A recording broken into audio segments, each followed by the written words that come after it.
Nama saya Rizka Santi, NIM 193030202059. Mata kuliah Administrasi Manajemen Pendidikan.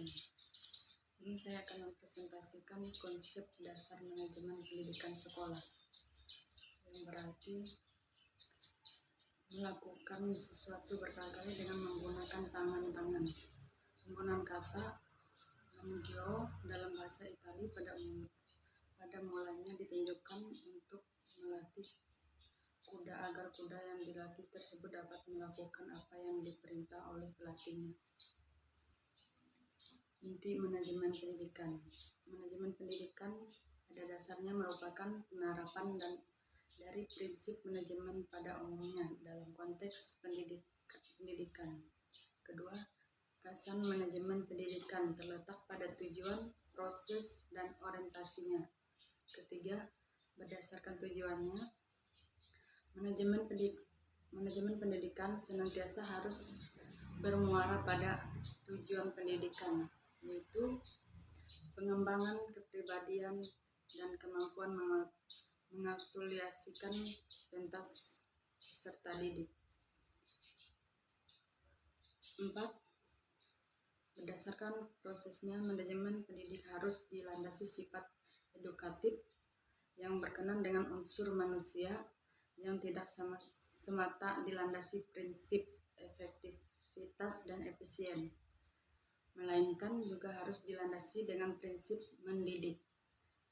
Terakhir, berdasarkan orientasinya, manajemen pendidikan diorientasikan atau dipusatkan kepada peserta didik. Efektivitas, efisien, produktivitas. Fungsi manajemen pendidikan sekolah. 1. Fungsi organik. 2. Fungsi pelengkap. Planning, perencanaan. Terdapat 4 pokok pikiran.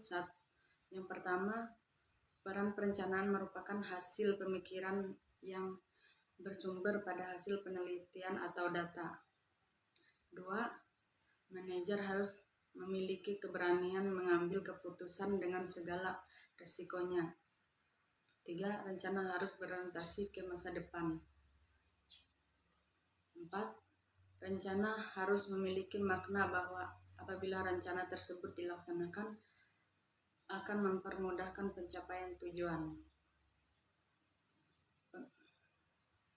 Penggerakan, upaya pemimpin memberikan dorongan atau motivasi kepada yang dipimpin atau pelaksanaan kegiatan agar pihak yang dipimpin mengarahkan perbuatannya dengan menggunakan pentosi yang ada dalam dirinya untuk mencapai tujuan yang ditetapkan. Penggerakan, motivasi upaya membangkitkan keinginan seorang atau kelompok sehingga mereka mau berbuat sesuatu sesuai dengan kehendak untuk mencapai tujuan yang ditetapkan. Terminologi penggerakan. Pertama, directing, yaitu menggerakkan orang lain dengan memberikan petunjuk-petunjuk dari pengarang. Pengawasan memiliki 7 sifat ciri-ciri. Pertama, preventif, kedua, diarahkan pada masa sekarang. Ketiga, alat untuk meningkatkan efisiensi.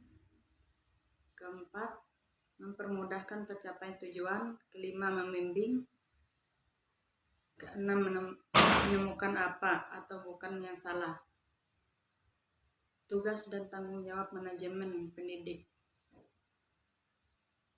Pertama, kepala sekolah. Kepala sekolah yaitu tenaga fungsional guru yang diberikan tugas untuk memimpin suatu sekolah di mana diselenggarakan PMB atau tempat di mana terjadinya interaksi antara guru yang memberikan pelajar dan murid sebagai penerima pelajar. 2. Indikator keberhasilan KEPSEK yang efektif, yaitu yang pertama, keinginan dan harapan untuk menjadi sekolah yang dipimpin lebih baik dari sekolah lain dan mampu mengintegrasikan waktu dan harapannya sedemikian rupa sehingga memungkinkan Kepsek yang bersangkutan mencapai tujuan pribadinya sebagai Kepsek. Kedua, kecenderungan berinisiatif dan memulai tindakan produktif terhadap situasi kerjanya. Ketiga, memiliki kemampuan untuk tidak ditenggelamkan oleh lembaganya. Konsep dasar supervisi pendidikan.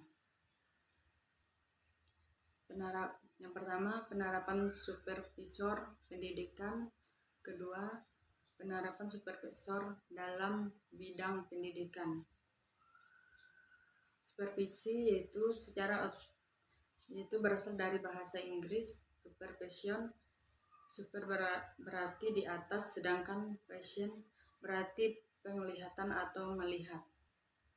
Jika diartikan secara bebas, maka supervisi dapat pula dimaknai sebagai melihat dari atas. Secara harfiah sebagai kegiatan melihat orang lain dari atas, namun lebih kepada makna mengawasi orang lain yang dilakukan oleh orang yang memiliki jabatan tinggi ke orang yang memiliki jabatan yang lebih rendah. Supervisi adalah melihat dan meninjau dari atas, memiliki dan menilai dari atas yang dilakukan oleh pihak atasan terhadap aktivitas, kreativitas, dan kinerja bawahannya. Supervisi dalam konteks pendidikan. 3. Supervisi akademik. Keempat, peranan atau tugas supervisi. Kelima, proses supervisi akademik. 7. Supervisi akademik. 8. Tujuan supervisi akademik.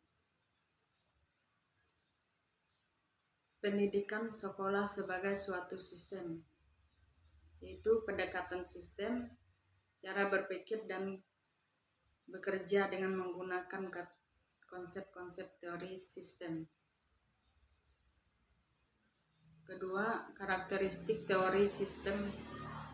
Karakteristik sistem. Yang pertama, memiliki tujuan.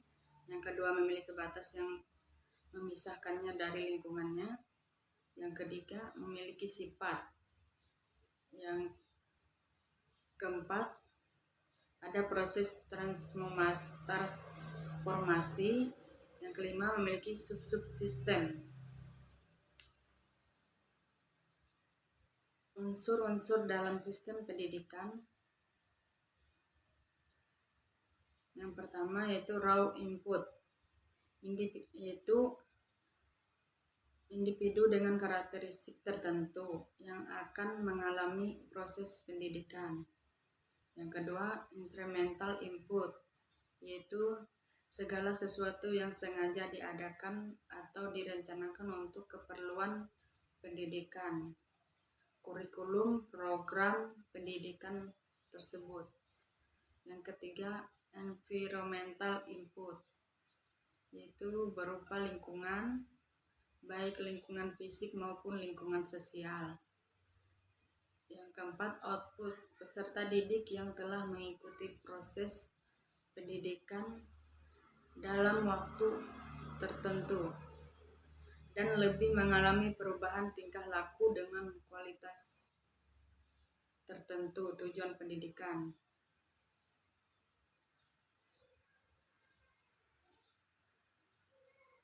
5. Ilustrasi pendidikan sebagai suatu sistem.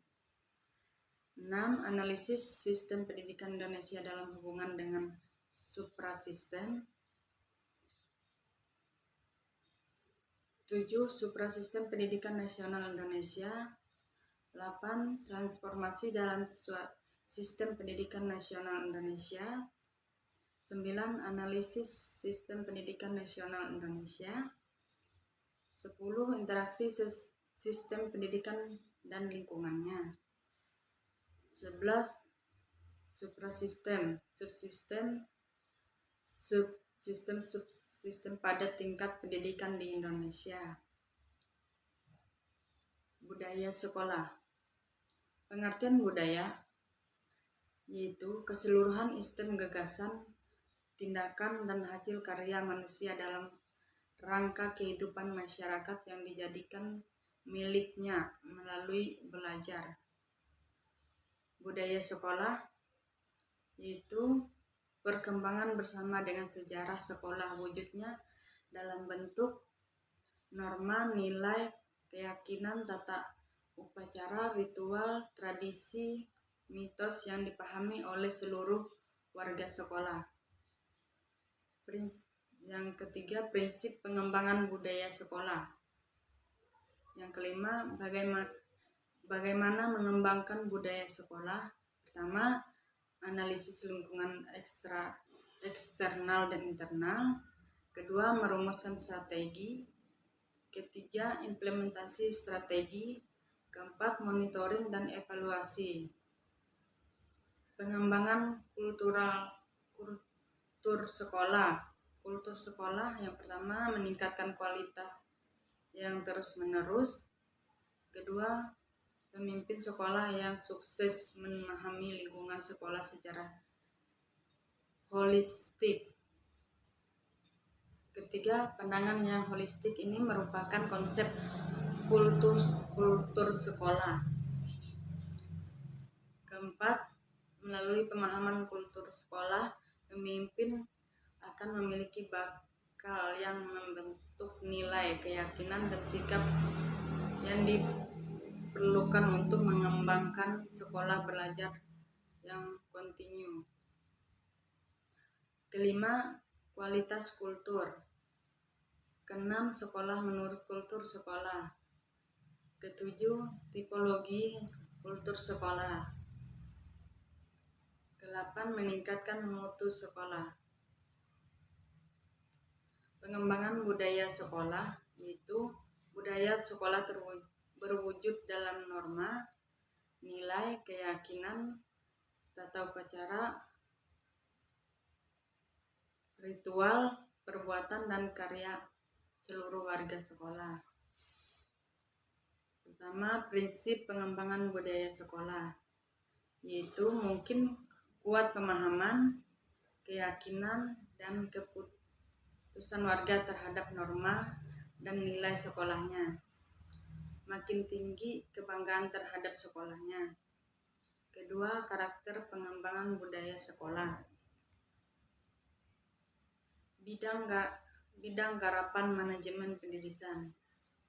Pertama, manajemen kurikulum dan pembelajaran, yaitu pengaturan atau pengelolaan kurikulum dan pembelajaran yang meliputi kegiatan merencanakan, mengontrolasikan, melaksanakan, mengevaluasikan kurikulum dan pembelajaran di sekolah.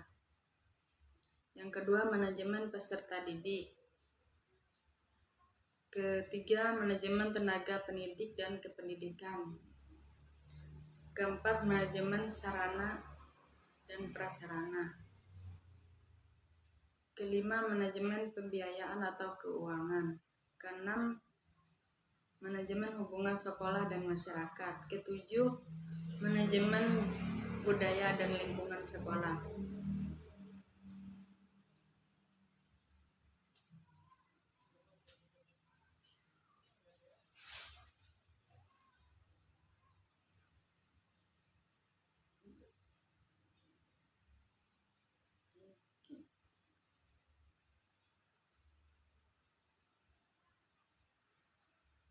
Sekian presentasi dari saya. Terima kasih.